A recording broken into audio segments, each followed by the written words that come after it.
Hello everyone, welcome to voice of story teller channel. ఈ వీడియోలో recent గా release అయిన సిద్ధార్థ్ నటించిన miss you movie story explanation అయితే ఈ వీడియోలో చూడబోతున్నాం. ఇక లేట్ చేయకుండా స్టోరీలోకి అయితే వెళ్ళిపోదాం. ఇక స్టోరీలోకి వెళ్తే మన మూవీ హీరో వాసు వాళ్ళ ఇంటికి అయితే కొంతమంది రౌడీలు వచ్చి వాళ్ళ అమ్మా నాన్నకి బెదిరించి అక్కడి నుంచి అయితే వెళ్ళిపోతారు. అసలు విషయం ఏంటంటే మన వాసు అయితే సీఎం కొడుకు మీద ఒక పోలీస్ కంప్లైంట్ అయితే ఇచ్చుంటాడు. దానికోసంగా సీఎం అయితే వాళ్ళ మనుషుల్ని పంపించి వాసు వాళ్ళ అమ్మా నాన్నకి అయితే బెదిరించి అక్కడి నుంచి అయితే వెళ్ళిపోతారు. కట్ చేస్తే వాసుని అయితే చూపిస్తారు. వాసు అయితే కార్ లో వెళ్తూ ఉంటాడు. సడన్ గా ఒక లారీ వచ్చి వాసు కార్ అయితే గుద్దేస్తుంది. దాంతో వాసు కార్ లోయలో పడిపోతుంది. దాంతో వాసుకి చాలా సివియర్ హెడ్ ఇంజరీ అయితే జరుగుతుంది. ఈ విషయం అయితే వాసు వాళ్ళ అమ్మ నాన్నకైతే తెలుస్తుంది. దాంతో వాసు వాళ్ళ అమ్మ నాన్న ఇంకా వాళ్ళ ఫ్రెండ్స్ అయితే ఏమాత్రం లేట్ చేయకుండా హాస్పిటల్ కి వెళ్ళి చూడగా వాసుకి అయితే ఒక ఆపరేషన్ అయితే చేస్తారు. వాసుకి సివియర్ హెడ్ ఇంజరీ జరగడం వల్ల వాసు అయితే గత 2 సంవత్సరాలుగా జరిగిన విషయాలన్నింటినీ వాసు అయితే మర్చిపోయి ఉంటాడు.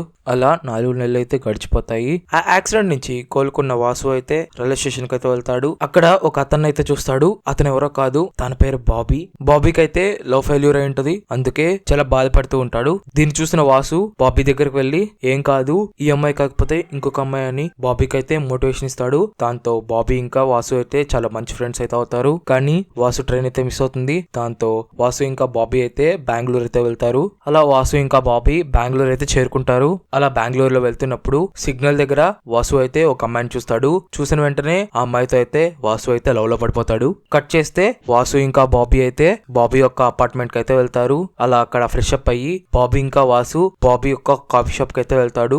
అలా వాసుకి అయితే మార్నింగ్ సిగ్నల్ దగ్గర కనిపించిన అమ్మాయి అయితే బాబీ యొక్క కాఫీ షాప్ కి అయితే వస్తుంది. అమ్మాయి పేరు సుబ్బలక్ష్మి. ఆ అమ్మాయి కూడా బాబీ ఉన్న అపార్ట్మెంట్ లోనే ఉంటూ ఉంటుంది. వాసు ఎంత మాట్లాడడానికి ట్రై చేసినా ఆ అమ్మాయి అయితే వాసుని ఇగ్నోర్ చేస్తూ ఉంటుంది. అలా సుబ్బలక్ష్మి మీద అయితే కొంతమంది రౌడీలు అయితే దాడి చేస్తూ ఉంటారు. దీన్ని చూసిన వాసు అయితే ఏమాత్రం లేట్ చేయకుండా వాళ్ళని చితక్కొట్టి వాళ్ళనైతే అక్కడి నుంచి పంపించేస్తాడు. అప్పుడే మనకు ఒక విషయం అయితే తెలుస్తుంది. వాసు అయితే ముందు రోజే సుబ్బలక్ష్మికి ఐ లవ్ యూ అయితే చెప్పుంటాడు. కానీ సుబ్బలక్ష్మి అయితే వాసుని అయితే రిజెక్ట్ చేస్తుంది. కానీ వాసు అయితే సుబ్బలక్ష్మిని ప్రేమిస్తూ ఉంటాడు. కట్ చేస్తే వాసు అయితే వాళ్ళ అమ్మకి సుబ్బలక్ష్మి ఫోటో చూపించి నేను ఈ అమ్మాయిని లవ్ చేస్తున్నానని నువ్వు వెళ్ళి వాళ్ళతో మాట్లాడమని వాళ్ళ అమ్మకైతే చెప్తూ ఉంటాడు. దీన్ని విన్న వాళ్ళ అమ్మ వాసు వాళ్ళ ఫ్రెండ్స్ ని అయితే పిలిపించి జరిగిన విషయం అంతా చెప్తుంది. దాంతో వాళ్ళ ఫ్రెండ్స్ కూడా ఆ అమ్మాయి అయితే నీ కరెక్ట్ కాదని మన వాసుకి అయితే చెప్తూ ఉంటారు. దాంతో వాసుకి కోపం వచ్చి ఆ అమ్మాయి గురించి మీకు తెలుసా వాళ్ళ ఫ్రెండ్స్ తో అయితే గొడవ వేసుకుంటూ ఉంటాడు.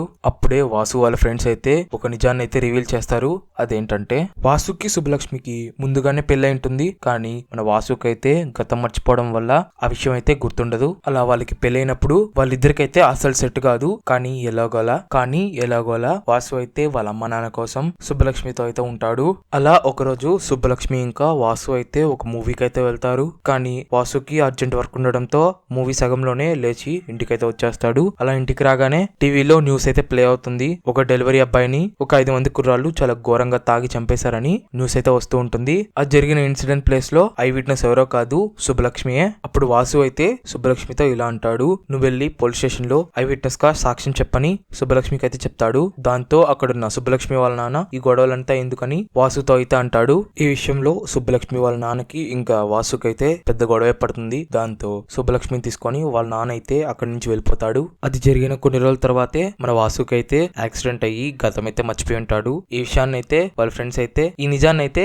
వాసుకి వాళ్ళ ఫ్రెండ్స్ అయితే చెప్తారు. దాంతో వాసు ఏ మాత్రం లేట్ చేయకుండా సుబ్బలక్ష్మి దగ్గరికి అయితే వెళ్తాడు. వాసు అయితే సుబ్బలక్ష్మితో మాట్లాడతాడు. అప్పుడు సుబ్బలక్ష్మి నీ మీద నాకు ఎటువంటి ఫీలింగ్స్ లేవని నన్ను వదిలేయమని సుబ్బలక్ష్మి అయితే వాసుకు చెప్తుంది. And next day Subbalakshmi friend Vasu వాళ్ళ ఇంటికి వచ్చి వాసుకు తెలియని కొన్ని నిజాలైతే చెప్తూ ఉంటుంది. అది తెలియని నిజం ఏంటంటే వాసు అయితే గతం మర్చిపోక ముందు ఆ కేసుని ఏమాత్రం వదలకుండా ఆ డెలివరీ బాయ్ కి ఎలాగైనా న్యాయం జరగాలని ఆ కేసుని కోర్టుకైతే ఏడుస్తాడు. వాసు అయితే బలమైన ఎవిడెన్స్ అయితే సంపాదించి సీఎం కొడుక్కి ఎలాగైనా శిక్ష పడేలా చూస్తూ ఉంటాడు. ఈ విషయం అయితే సీఎం కి అయితే తెలుస్తుంది. సీఎం అయితే ఏమాత్రం లేట్ చేయకుండా వాసుకు అయితే ఫోన్ చేసి బెదిరిస్తూ ఉంటాడు. వాసు అయితే ఏమాత్రం భయపడకుండా సీఎం కే సవాల్ విసురుతూ ఏం చేసుకుంటావో చేసుకో అని చెప్పి సీఎం అయితే తిడుతూ ఉంటాడు.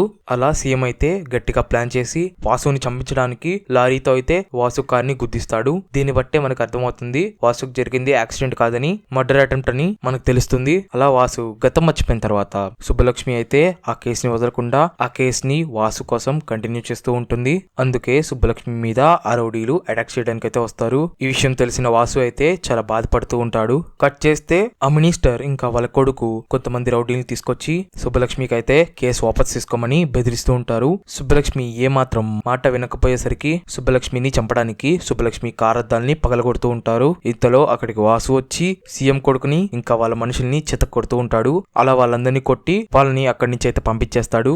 ఆ నెక్స్ట్ డే కోర్టులో బలమైన ఎవిడెన్స్ ఇచ్చినందుకు సుబ్బలక్ష్మి అయితే కేసు అయితే గెలుస్తుంది. మినిస్టర్ కొడుకు అయితే జైలుకి అయితే వెళ్తాడు. దాంతో వాసు చాలా సంతోషంగా ఫీల్ అవుతూ ఉంటాడు. కట్ చేస్తే వాసుకి అయితే ఒక ఫోన్ వస్తుంది. ఆ ఫోన్ ఎవరితో కాదు, ఒక మూవీ డైరెక్టర్ ది. వాసు అయితే గతం మర్చిపోక ముందు ఒక మూవీ స్టోరీ అయితే ఆ డైరెక్టర్ కి అయితే చెప్పుంటాడు. ఆ స్టోరీ నెక్స్ట్ వీక్ ఒక హీరోకి చెప్పాలని ప్రిపేర్ గా ఉండమని మన వాసుకి అయితే చెప్పి ఫోన్ అయితే పెట్టేస్తాడు. కానీ ఆ స్టోరీ ఏంటో మన వాసుకైతే తెలియదు. యాక్సిడెంట్ కి ముందు ఆ స్టోరీ ఒకే ఒక వ్యక్తికి వాసు అయితే చెప్పుంటాడు. ఆ వ్యక్తి ఎవరో కాదు, సుబ్బలక్ష్మి. దీంతో వాసు అయితే సుబ్బలక్ష్మికి ఫోన్ చేసి హెల్ప్ అయితే అడుగుతాడు. దాంతో వాసు ఇంకా సుబ్బలక్ష్మి ఒక కాఫీ షాప్ లో అయితే కలుస్తారు. అలా వాసుకి సుబ్బలక్ష్మి ఆ స్టోరీ చెప్తూ ఉంటుంది. అప్పుడే వాసుకి మెల్లమెల్లగా తన గతం అంతా గుర్తొస్తూ ఉంటుంది. దాంతో వాసు ఇంకా సుబ్బలక్ష్మి మళ్ళీ అయితే కలిసిపోతారు. అలా వాళ్ళిద్దరూ చాలా హ్యాపీగా అయితే ఉంటారు. దీంతో స్టోరీ అయితే ఎండ్ అవుతుంది. మీకు కనుక ఈ స్టోరీ ఎక్స్ప్లెనేషన్ నచ్చినట్లయితే వీడియోకి లైక్ చేయండి. ఛానల్ ని ఫస్ట్ టైం చూస్తున్నట్లయితే ఛానల్ కి సబ్స్క్రైబ్ చేసుకోండి. Thanks for watching this video.